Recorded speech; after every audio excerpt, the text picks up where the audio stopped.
안녕하십니까, 여러분. 오늘 저희는 산업안전보건법의 핵심인 도급시 안전보건 조치에 대해 함께 알아보겠습니다.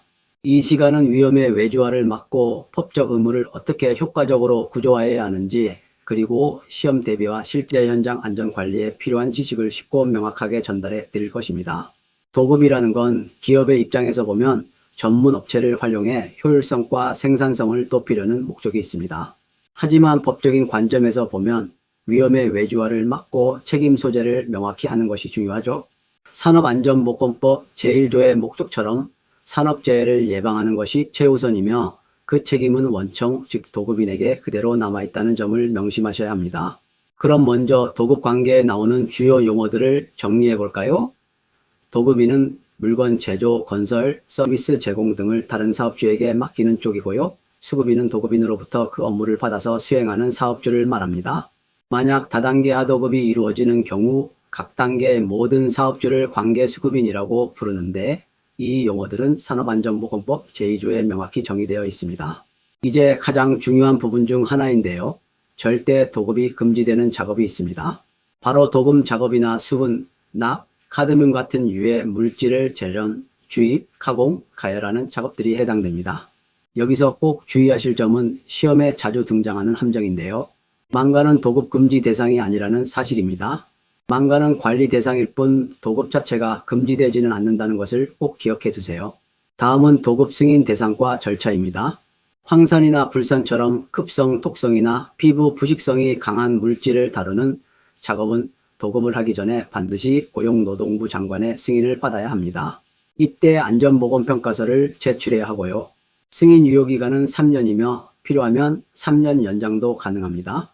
다만 화학물질 제거 같은 긴급 작업은 일시적으로 도급이 허용되는 예외사항도 있습니다. 도급인에게는 아주 중요한 5가지 핵심 의무가 주어집니다. 첫째는 작업장 순회점검을 철저히 하는 것이고요. 둘째는 안전교육을 위한 장소나 자료를 지원해 주는 것입니다.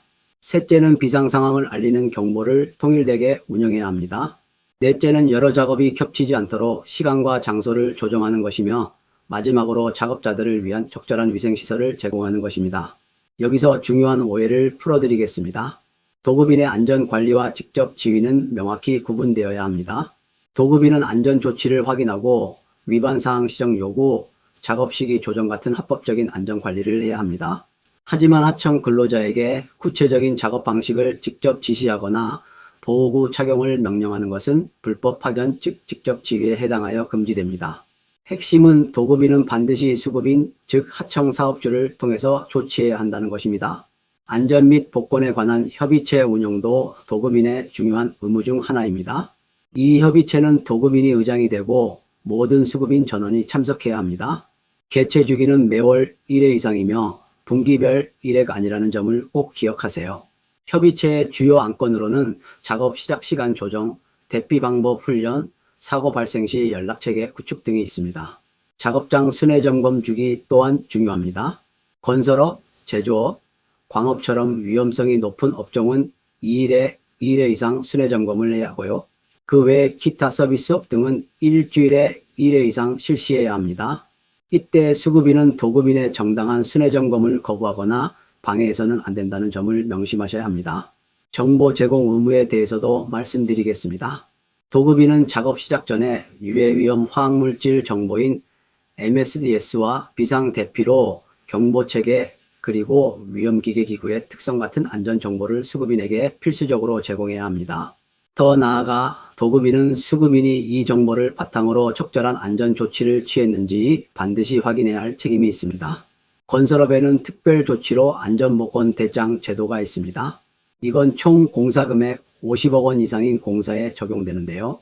계획 단계에서는 발주자가 기본안전보건 대장을, 설계 단계에서는 설계자가 설계안전보건 대장을 작성하고 전문가 확인을 받습니다.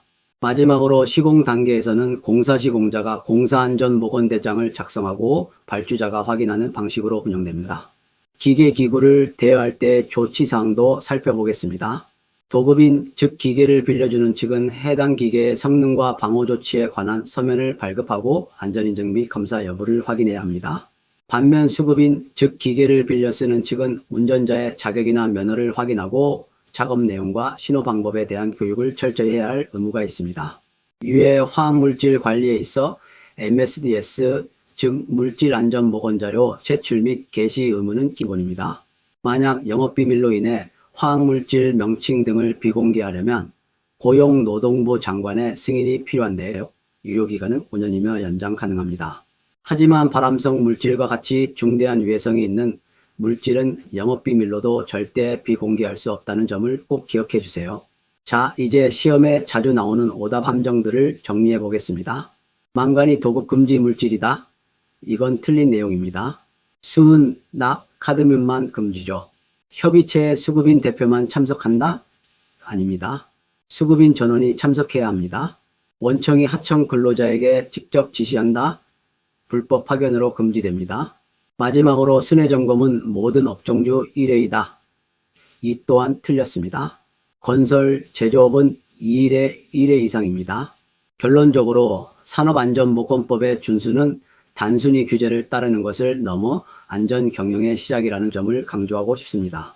원청의 책임은 작업 현장에 직접 지시를 내리는 것이 아니라 전체 안전 시스템을 빈틈없이 연결하고 관리하는 데 있습니다.